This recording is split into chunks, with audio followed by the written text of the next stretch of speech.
Welcome to Work from the Inside Out, a podcast that highlights real-life stories, practical strategies, and best practices for transitioning your career from unhappiness and dissatisfaction to fulfillment, meaning, and joy.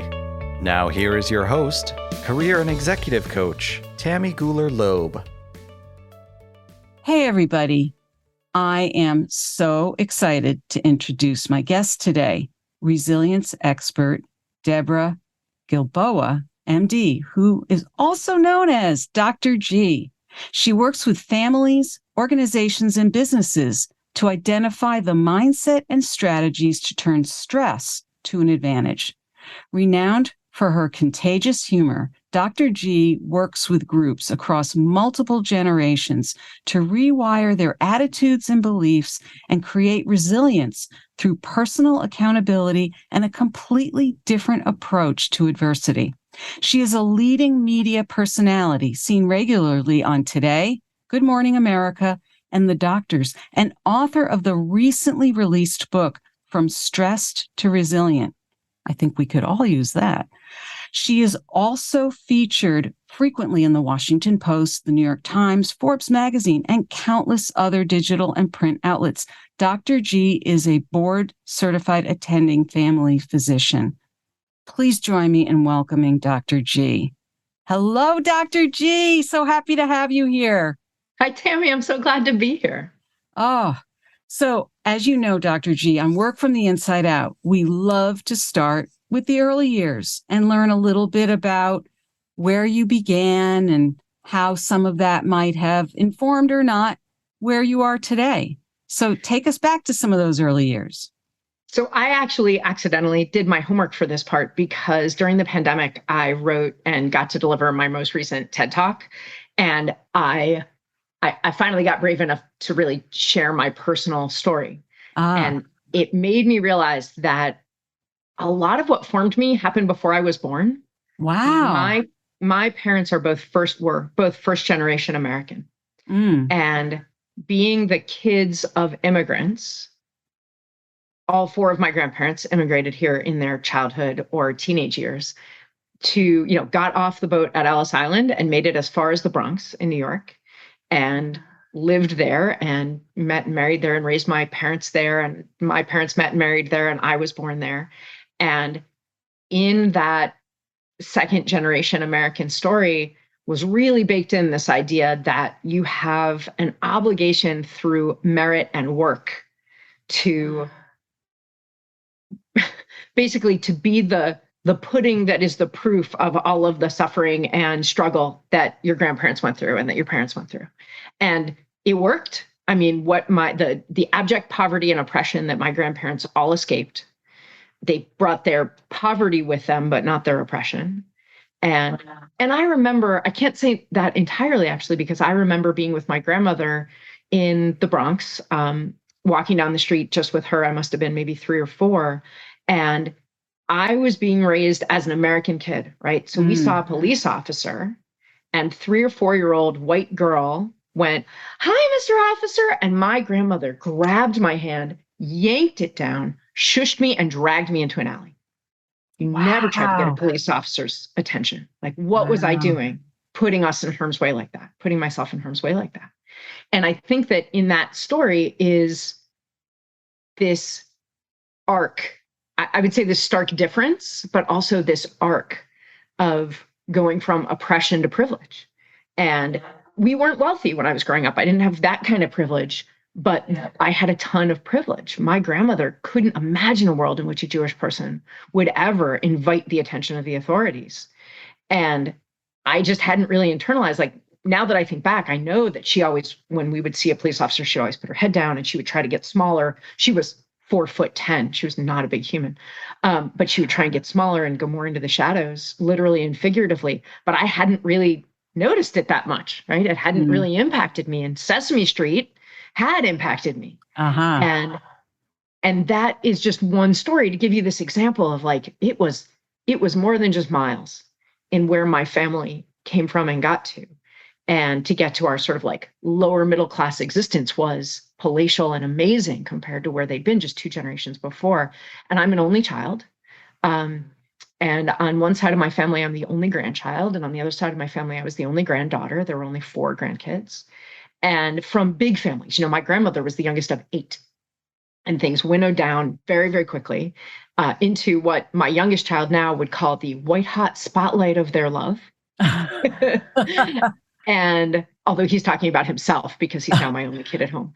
And so I had this experience of really being told that everything was about my effort. My value was about my effort, but my opportunities were about my effort. And those are really the 2 sides of the same coin, some good and some bad. So it's bad, some of the effects of being told that your effort, your productivity is where you're valued, but also that there was nothing I couldn't do if I was willing to work hard enough for it. And that was the message that I got my entire childhood. In my culture, we revere education because it's something nobody can take from you. Once you've got it, it's there in your head. Whatever you've memorized, whatever you've learned is yours and nobody can take it. And so we mark our worth by what we learn and what we achieve in not just academics, but like intellect. So when I was 6 and people asked me what I wanted to be when I grew up, which is, by the way, kind of a dumb question, but we like to ask it. Right. I would very proudly say I want to be a pediatric neurosurgeon because it was the longest job title that I could understand what the person did and memorize because I really liked the reactions I got from adults when I said it. And how did you know what a pediatric neurosurgeon was? Oh, because I had seizures as a kid. And so I'd been in a hospital and I'd met a pediatric neurologist and I'd heard that if, I needed surgery, it would be a pediatric neurosurgeon. And the pediatric neurosurgeon who came to see me was nice and kind of young. And the only female doctor I remembered in all of my childhood. So I think that stuff is kind of obvious. And I am not, spoiler alert, a pediatric neurosurgeon. And but I really liked how people paid attention to me when I talked about it. Yeah. Well, then I got to high school. Yeah. And I'm 13 years old in my freshman biology class, and we had to dissect a fetal pig. And it really grossed me out. I'm glad to hear that. Right, really made me sick to my stomach, thought I was going to throw up. So I was like, oh, obviously I can't be a doctor. I didn't know then that most everybody in the height of puberty has a really sensitive stomach. And that gets better as you get older for most people, not everyone, but you're at the height of things grossing you out at that age. So I'm curious. So did you up through 13 or probably even beyond, did you still have it on your mind that you wanted to be a doctor? Yeah, I stuck with that story because I liked the reaction it got. It matched why I was working really hard in school. I had a lot of negative social pushback from my academic focus, but I got a lot more negative pushback at home if I did not get all A's. So I couldn't figure out how to have friends and be the student that my parents wanted me to be. And it ended up actually in 4th and 5th grade with me trying really hard to always get the 3rd or 4th best score on a test, where I actually got in trouble for cheating because I wasn't copying off someone else's sheet, but I was looking at their paper so I could make sure that I would get a couple wrong. Anyway, I love that reverse cheating. Right. Which, unsurprisingly, the teacher did not believe when I tried to explain.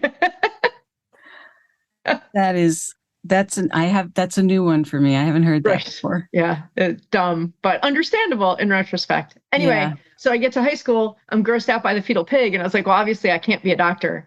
And right at that same time, I was discovering that I could find social acceptance and fun and excitement in theater at school. The school that I went to did a middle school show. And so I started working in theater. And in high school, I did more, and it was how I met people. I was in a huge public school with 5,000 students, 9 to 12. And so it was a great way to find a group and have a purpose. And I loved it. And then I found out you could do that as a job and you could go to college for that. So on a dime, from my parents' point of view, I switched from I'm going to be a doctor to I want to go to college for theater. How did that go over? Well, my dad said, you may not. And I burst into tears and said, you've told me I could do whatever I wanted as long as it makes me happy. And my dad, in that practical immigrant style, said, I lied. And then I gamed that system because of my PSAT scores. I got offered a full ride to a very, very small public school in Missouri, which is not where we lived.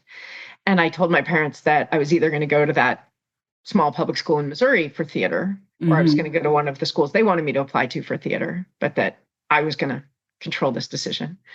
And so I did go to undergrad for theater. I got my Bachelor of Fine Arts in stage management and lighting design and drama at Carnegie Mellon University, which is a really good theater school, who absolutely helps you get work when you graduate, which is one of the things that's freakiest about going into theater in the first place.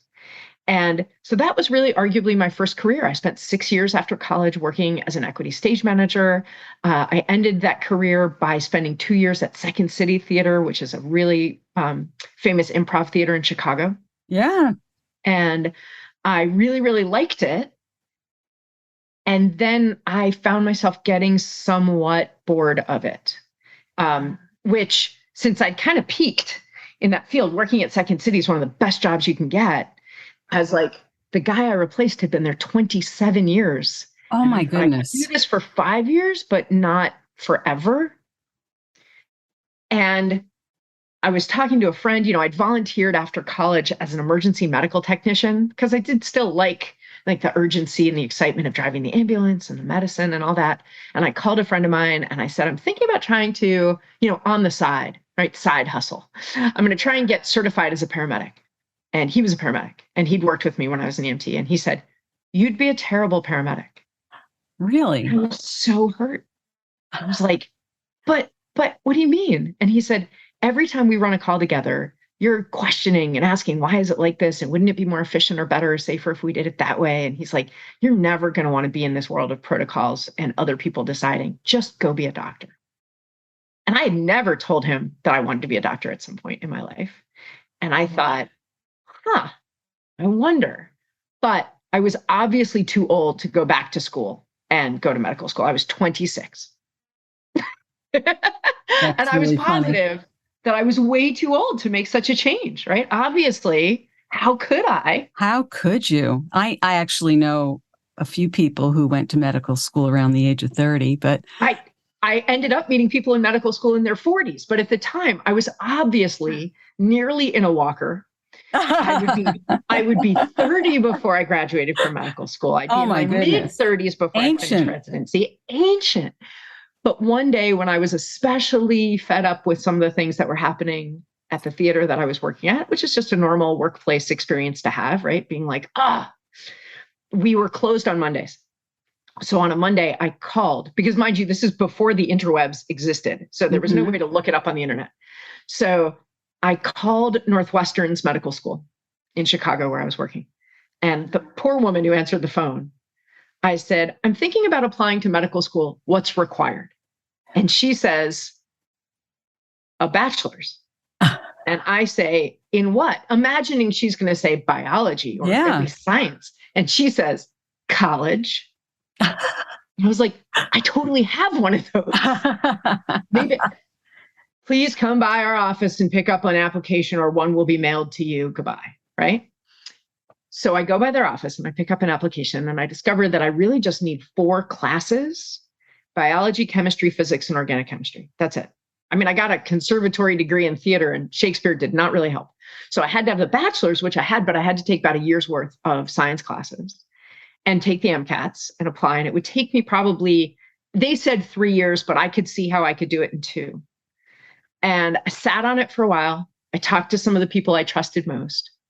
I was sort of amazed that when I finally decided that I was going to quit theater and go to medical school, the people I worked with, like my boss at Second City, said some of the same things to me that my parents had said to me when I went into theater in the first place. It's not going to be what you think it is. You'll never get a good job. What are you doing? You're making decisions based on what other people want. Really? And then my boss said, you'll be back. Oh, interesting. Wow. Now, so you had a lot of support around you, didn't you? Well, the truth is, for this, in each setting, there were some people who gave me support and some people who were naysayers. And don't we all experience that, right? For anybody who's listening, who's thinking about making a change, and I'm going to say, although it's sexist, especially women, we tend to filter it through what we think other people will think, Or if we're brave enough to ask, we filter it through their advice and what they would think if we did something different than the advice they gave us. I also wonder what strikes me is, there you are, you already went against the grain and was a theater major, and then you kind of showed. And then I worked in theater. I wasn't just a theater major. You didn't just work in theater. You worked in Second City. You got a good job. And, you weren't in some little regional theater in the box office. You got a good job. We used to joke at the end of, senior year of theater school that we were all practicing for when we graduated. Would you like fries with that? Can I supersize that order for you? Yeah, right. And I could also imagine, though, thinking about something as really ambitious as going to medical school from being a theater major, I could see where people would feel almost intimidated by that decision. I was totally intimidated. But I think other people would have been. I was earning $60,000 a year. And now I was saying, I'm going to quit, not really be able to work once I'm in medical school at all, doing anything. And I'm going to pay for the privilege. And I have to tell you, third year of medical school, when it's 3:00 in the morning and I'm standing in an operating room holding a retractor above my head during a vaginal hysterectomy for, or straight arm holding a retractor for 4 hours, thinking, I am paying for the privilege of doing this. Like, I had a good job. What am I doing here? So also don't think when you make a big change that you never have moments where you're like, maybe I really regret this. Maybe this was the wrong choice. And did that happen a few times? Oh yeah, for sure. And so I had a bunch of things to consider because I'm really practical and I'm a big fan of eating. And I really like having a home to live in. It can be a sublet loft bed in half of a room in someone else's apartment, which it was several times. I'm describing a real situation, but I did want a place to lay my head and, money to put gas in a car, that kind of thing. Yeah. And so here I was talking about quitting a good paying job with health insurance and benefits, which in theater is not easy to come by, and go be an undergrad student again. So there are those loans, and get a job of some kind while I was doing that where I could focus on my studies and apply to medical school. It takes a year to go around doing the interviews, if you get interviews, and then start med school. So I mapped that out. I figured out how to squeeze the 3 years into 2. And I had some savings, and I figured out how long I had before I had to figure out what kind of a job I could get and figure out who I could work. Could I babysit? I wasn't really trained for anything that would be considered, anything but an entry-level job in any field. I did all that, and I kept kind of looking for ways to use things I was good at and enjoyed. And I think that that's something that's been really useful to me. If I was going to make a big change that had a lot of risk, how could I supplement either my income or my mental health or my relationships by bolstering them with things that I was good at and enjoyed? And one of the things that had happened while I was working in theater is that I was hired at a theater called Deaf West Theater Company when I was in LA. It's a theater company started by Marlee Matlin and a couple of other famous deaf actors. There's always been the National Theater for the Deaf in Connecticut, always, for decades and decades. And they started one on the West Coast in the late 80s. And this was it. And I got hired there. And like being dropped into any country, I learned a little bit of the language. So I learned a little bit of American Sign Language. And I learned a lot about deaf culture and some of the obstacles that they faced, especially around medical issues, because the show we were doing was around medical issues. Oh, wow. And I thought sign language was cool. So I, picked up a little bit more here and there through my years in theater. So when I was going to figure out where I was going to take biology and chemistry and physics, I moved back to Pittsburgh. That's where Carnegie Mellon is, because I was still a Pennsylvania resident and I could go to University of Pittsburgh for 1/10 the price of most of the other schools around. And they had an American Sign Language program. So I was paying to be a full-time student. I wasn't taking a full load. I thought, I'll take ASL. At least it'll be fun. Maybe it'll be helpful, but at least it'll be fun. Maybe medical schools will look at it kindly because it'll be a skill not other people have. I had no expectation that I was going to get into medical school. I just had to try. So I took all those classes in ASL, and I was lucky enough to have a teacher in my sign class who ran the program who decided that I would, if I worked hard, make a good interpreter. And after a couple of semesters of sign, she said to me, they have an interpreting shortage at hearing and deaf services here in Pittsburgh. I want you to go and take the test. Oh my goodness. And I said, I'm not ready. Yeah. And she's deaf. And if anybody in your audience knows anyone who's deaf, they're really straightforward. And the culture is like, they just do not play around. And she said, I didn't ask you. I told you go. And I'm on the board of directors there. So if you don't go, I will know. Wow. So I went and I took their tests. And I don't think I did well, but the Americans with Disabilities Act had just passed. So they had a lot of openings where they had to send an interpreter. Like every town hall meeting, every public event had to have an interpreter, even if there wouldn't be any deaf people there. Right. Like having to have a wheelchair ramp. It was just a law now. Yeah. So they had tons of need. So they sent me, I'm pretty sure they sent me on all the assignments where they didn't think there would be any deaf people there. So I could get some practice and they could have a warm body at the front of the room waving their hands around. And I got better and better.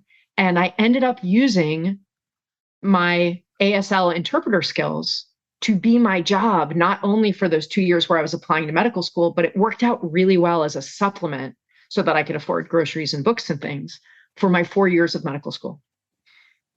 And I became an ASL interpreter. And part of that was luck, serendipity, and part of it was work. But I think the bigger piece was staying open to the possibilities. Staying open to the possibility that this thing that I enjoyed, that I was not going to do past graduating from medical school, right? You could see how I might have looked at it and thought to myself, well, why would I, go to join the professional association and go to the meetings and put myself out there as an interpreter when I know, and they're going to know that I'm only doing this for a few years. And by the way, I was applying to medical school all over the country. I might not get to stay in Pittsburgh. And then there would be residency after that when nobody has time to eat, let alone have a second job. But for whatever reason, I didn't think about that. I just thought this is something I'm pretty good at, that I enjoy doing, and I need to earn money. And it paid $25 an hour and had a flexible schedule where they would just text me and I could say, yes, I'm free, or no, I'm not. And I couldn't think of anything else besides, a couple of babysitting clients I'd had for a while, and they weren't paying $25 an hour. No way. So with a 2-hour minimum plus gas for travel. So it was really lucky. And I did a little bit of that by just staying open to the possibilities. And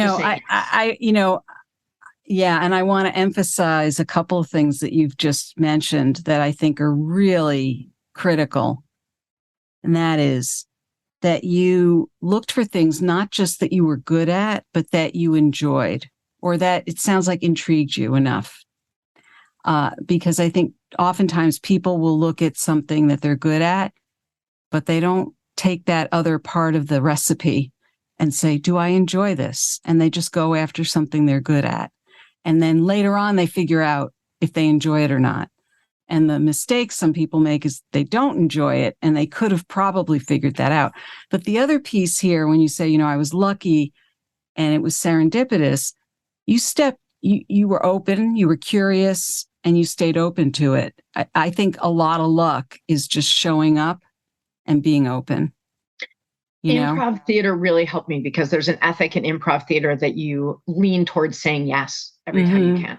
And listen, I work to set boundaries with the best of them, but I try not to look at setting boundaries as saying no or yes. I try to look at boundaries as aligning what I choose with my actual priorities. That what I want gets to play a role, not the only role. Paying the rent has got to play a big role. Sure. Serving the people in my life and taking care of my 4 kids. Yeah. But that the life I want gets to play a role in the boundaries that I set and in the choices that I make. Right. Yeah. 4 kids, huh? 4 kids, 4 boys in 6 years. Oh my goodness. It's like I didn't know what was causing it or something. Well, you are a doctor. I don't have to explain that to you.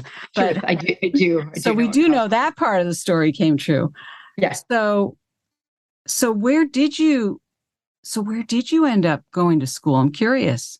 So I got accepted to a bunch of medical schools, ironically, maybe not because of, but in all of the interviews, they said, we have a student show. Would you be willing to produce it? and that's I was always like, if I go to your med school, of course I will. I'm going to say no to that. That's hysterical. It was hysterical. And I would get this question a lot. I think that people are interviewing students for medical school are so grateful to not be talking to the 78th bio student that they were like, so theater, interesting. Yeah. How did that prepare you? And I was fond of saying, well, I don't know if the work is harder in medical school, but I'm pretty sure the hours are better, which turned out to be true until I got to residency. So that was facts. So I went to University of Pittsburgh for medical school, and I kept interpreting. And so when I was looking at residencies, and I chose to do my residency in family medicine, partially because, and I don't know how many of your audience are too, but I'm in the Sesame Street generation. I've already mentioned it like twice, right? And we, as a generation, we like something different every 90 seconds, And in family medicine, we see people from birth to death. In the office, at home, we do house calls. In the hospital, like I still now do house calls. I'm going to do one tonight on a brand new 4-day-old baby. And it's just something different in every room, and also it really fit with my ethic. I really went to medical school picturing being Doc Baker from Little House on the Prairie. I love it. And I am lucky enough, unlike I think a lot of my colleagues from medical school, to be practicing the kind of medicine that I pictured even before I went to medical school.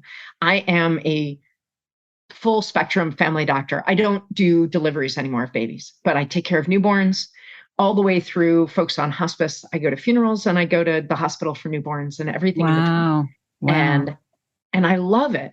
Yeah. But then I was practicing medicine, finished residency, got a job as an attending, and I discovered this gap. And it was this gap between, as a family doc, my job is either to help people recover from an illness or an injury, or to prevent illness and injury best I can with health maintenance kinds of things. And what I noticed is that there was this gap between helping people recover and really actually helping my patients be well, live the life they wanted. Yeah. And so when I noticed a problem, I go to the medical literature because that's what I've been trained to do. And I noticed that all of this gap was acknowledged. It was called patient resilience. Basically we did our part, the rest is up to you. And it sounded like a cop-out, but I also thought even sometimes annoying things are true. So what if that's right? What if patient resilience plays a big role in getting from recovering from something to actually getting to be as well as you want to be? Okay, what is that? What is resilience? As I read more about it, what I discovered is that most of the research being done on adult resilience was done on folks with PTSD, post-traumatic stress disorder, or people with severe mental illness. And that was really interesting, but it wasn't entirely applicable to my whole patient panel.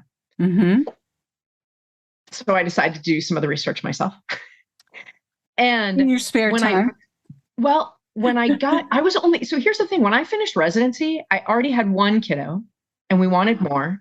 So I never started to work full time.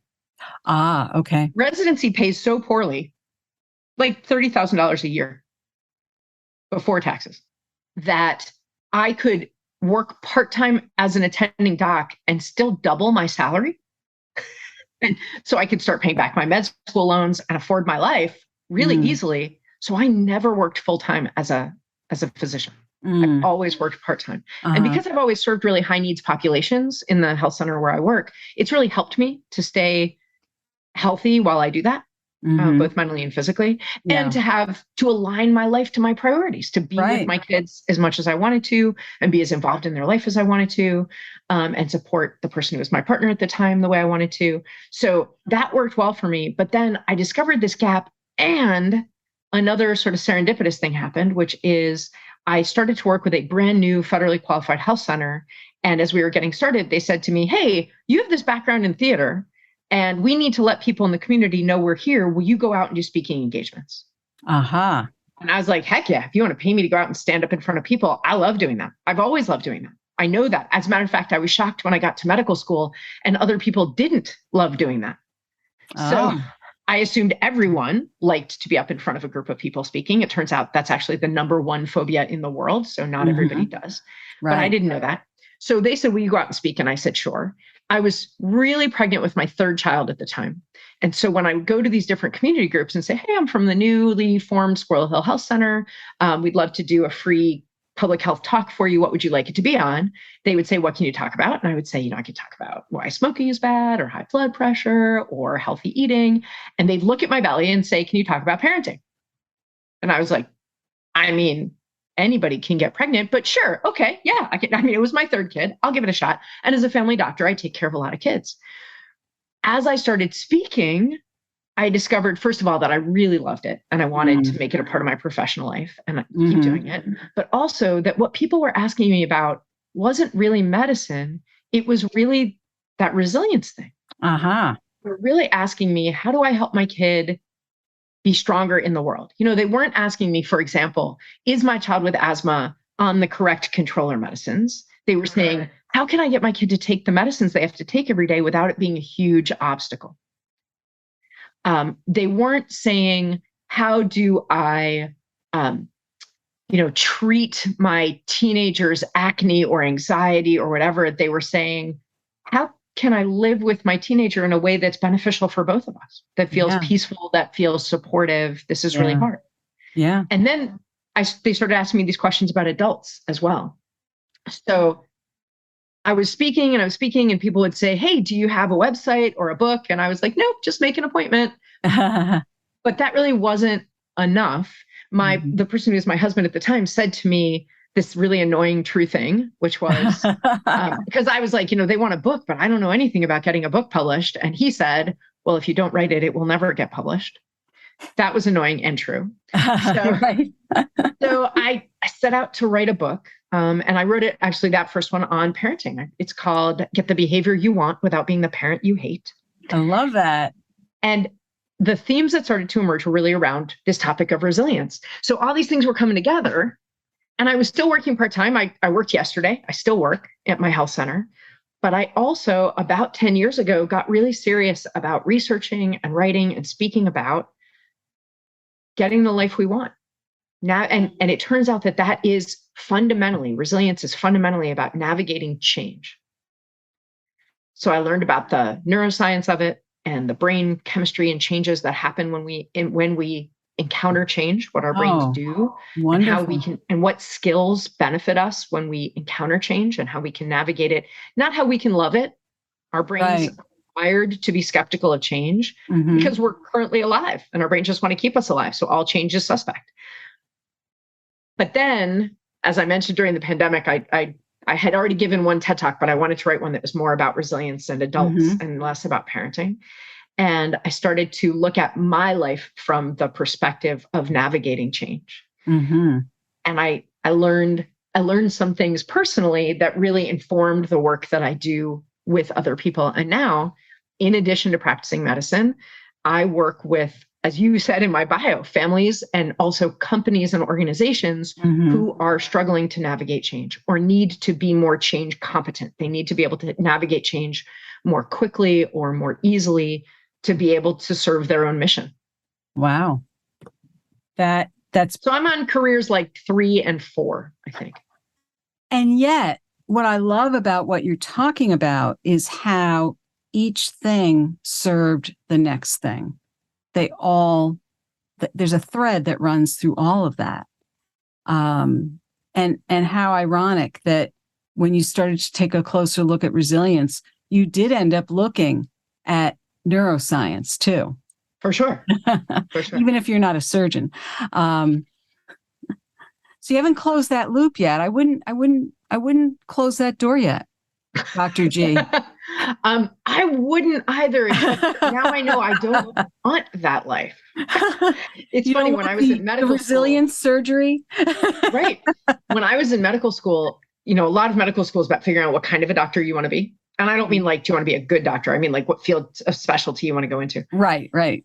If I hadn't wanted kids, I'd have gone into trauma surgery. I loved trauma surgery. Trauma surgery is it's incredibly complicated, but it's very simple in its premise. I went to a great Grand Rounds lecture when I was on trauma surgery as a student by this really well-respected doc, Andy Peitzman. And his lecture was called Find the Hole, Close the Hole. That's trauma surgery in a nutshell. Something inside is bleeding or outside that shouldn't be. Find it and close it. That's your job. And that really, really appealed to me. But the life of a trauma surgeon didn't line up with my priorities and goals. Yeah.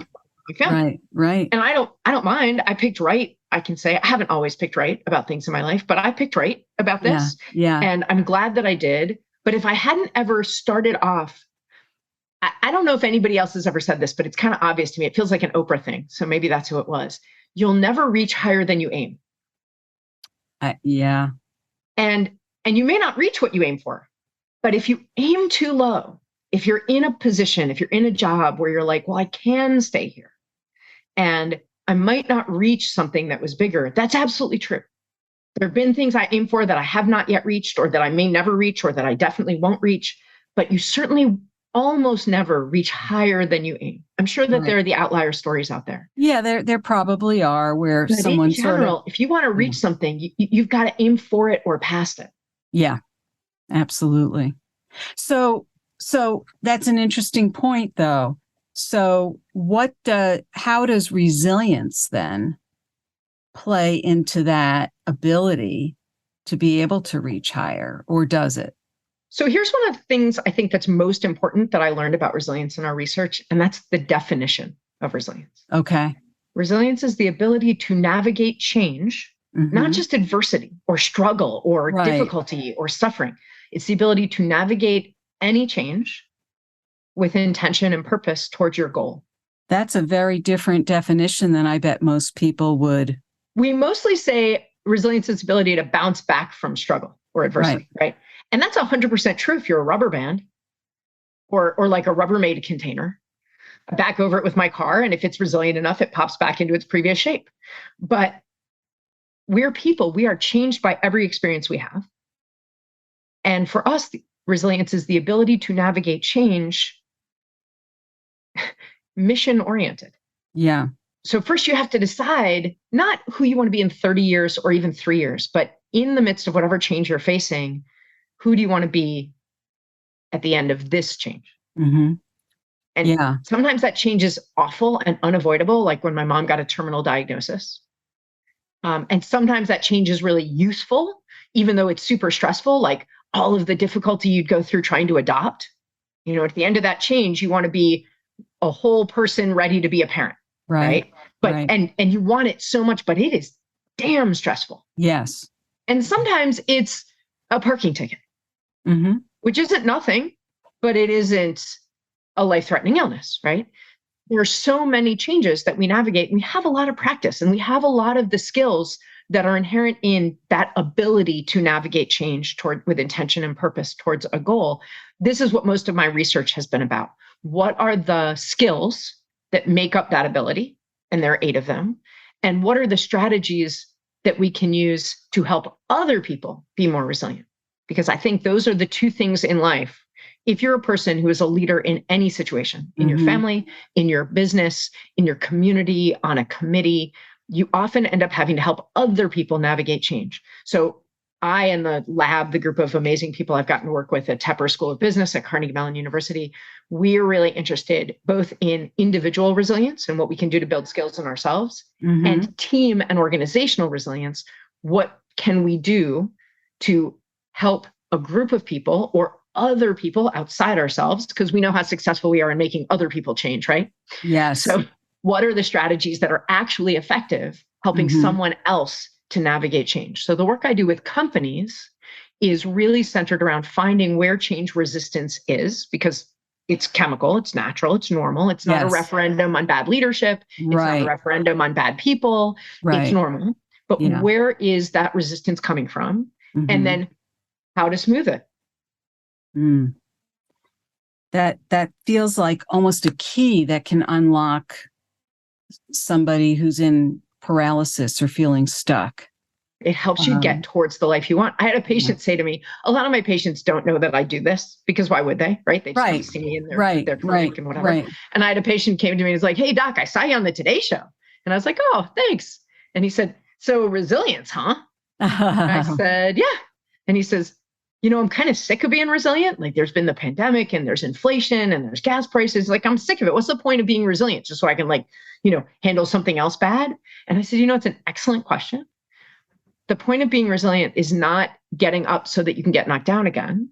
The point of resilience is getting the life you want. Yeah. Yeah, absolutely. So a question for you then. Mm-hmm. How do you address this? And maybe you don't. When somebody is feeling so stuck, they don't know what they want. There's this cycle of change. I keep saying that our brain has this reflex reaction to change, right? That it's resistant. Those three reflexes are loss, distrust, and discomfort. Every time we encounter even the possibility of a change, not only bad change, even good change, moving, taking on a new job, changing careers, starting a new relationship, a new friendship, a new hobby, our brain says, but could we die though? Right? It says, what could I lose? Can I trust myself, the other person, the situation, the promises that were made, whatever, and what will be uncomfortable about it? And people easily get stuck in any one or all three of those feelings. So how do you get yourself to the part of the cycle where things start to come towards resilience? And that part of the cycle is choice, engagement, and reunification. And Tammy, I'm happy to give in the show notes a link. I have a free download of this cycle pictured on my website and a 2-minute video to help explain it. Excellent. But what I'm saying is the answer to your question is you ask yourself one question. And that question is, in this situation, what choices do I have? I love it. My mom, of blessed memory, used to say, if you're still breathing, you have choices. You may not like any of them, but you have some. Yeah. So you figure out what your choices are, and then you compare it to your goal. What's the kind of person, what's my goal in this situation? With the parking ticket or the new job or the hurricane or the COVID variant, whatever it is, what's my goal? And which choices get me closest to that goal? Right. Because even people who are feeling like they don't know what they want usually do have a goal. Right. They just don't know. And so that's when some of these skills, right? If they're like, I know my goal, but I have no flipping idea how to get there, right? My identity was stolen during the pandemic. And my goal was to make this go away with as little financial impact as possible, right? Right. But I had no idea how to get there. Right. So that's where these 8 skills that help us navigate change come into play. One of those skills is building connections. So absolutely. When my identity was stolen, connections is where I went. I was like, man, I got to find somebody, either somebody who professionally does this or somebody I trust who's been through this or something. I got to find, right. I don't know who I don't know. Like, I don't even know who I know about this, but I got to find them. Right. Wow. This is amazing. I could talk to you for hours. I'm sure I'm not the only one. I'm also enamored with the work you're doing in the community health center, because it's something that I live in the Boston area, and one of the first community health centers in the country is right here in the Boston area. So yes, it was. And there's now 1,300 of them across the U.S. Yeah. There's one in just about every county. Yeah. I mean, they are amazing places. So it makes me love you even more than I already started to, Dr. G. I have to say, the work you are doing is phenomenal. And I want to make sure that our listeners know how to find you. The easiest way to reach out to me is through my website, which is askdrg.com. Okay, great. And that's doctor spelled out. Doctor. Doesn't have to be. Either way. Oh, it doesn't? Of course you do. You have that all covered. Took me years, but I got both domains. Now, I realize we've covered a lot of things, and you've done an amazing job describing your thought process as you moved from one thing to the next and all of that. Is there anything we missed along the way that people would need to know about your amazing career journey? No, what I think I'd like people to know is actually about them. We have this misunderstanding, I think, in our society that resilience is just something you're born with or you're not. That it's like a character trait, like it's like your eye color. And we talk about it that way. We say, oh, well, he's just sensitive, or she doesn't handle change well. And those things might be true about that person at that time. Right. But it is not a fixed commodity. It's a growth commodity. So you can develop, you have some of each of these skills to begin with, and you can develop any of them when you choose to. So don't feel like you're just not resilient. You may not be resilient right now, and that feels really hard, but you have some resilience in you and you can increase it. I love it. You can learn it. So I feel like you've already answered this final question probably about 10 times already in this interview. But I'm going to ask it anyway to see what you say. So if you were to give somebody one key piece of advice, somebody who is considering what's next, they're at a crossroads, they're thinking about changing jobs or even changing their entire career, and they're contemplating that, what would be a key piece of advice you might offer them and as they're contemplating that transition? I would ask them to consider their goals and do their best to move their actual behaviors and obligations and commitments just a little bit at a time, not a huge change, but a little bit at a time to more closely align with their goals. Great. Well, this has been amazing. I encourage everybody to get your book, From Stressed to Resilient. I think this should be on everybody's, not on their bookshelf, actually. It should be in their hands or in their Kindle or on their computer, wherever. But I think this is the kind of work that you're doing can serve people of every age and every stage in their life. I'm just enamored with what you're doing, and I can't thank you enough for being here today and sharing your story. Thank you so much, Dr. G. Thank you for having me, Tammy. It's really been fun. I hope you enjoyed my interview with Dr. G. It was so interesting to speak with her and learn about her amazing career and all her interests. What's your key takeaway from our interview? If you are interested in any of the resources mentioned in today's podcast, you can find them in the show notes on my website at tammygoularloeb.com/podcast. Just look for episode 204. Are you anticipating your next professional move? Check out my award-winning book, Work from the Inside Out: Break Through 9 Common Obstacles and Design a Career That Fulfills You. It's available in print and ebook editions through my website, Amazon Worldwide, Barnes & Noble, independent bookstores, or through your local library. If you were inspired by this episode with Dr. G, please share it with your friends and colleagues, and please do subscribe so you don't miss next week's show. Remember, subscribing is always free. Are you enjoying the podcast? It would be so helpful if you could write a quick review on Apple Podcasts. It's easy to find through my website, tammygoularloeb.com/podcast. Just click on the Apple Podcast button and follow the instructions provided there. You can also help out by sustaining this podcast by buying me a cup of coffee at buymeacupofcoffee.com/TammyGL. Since this podcast is self-funded, I would so appreciate your support. Thanks so much for listening. And remember, it's never too late or too impossible to increase your sense of fulfillment and satisfaction in your work and other meaningful activities.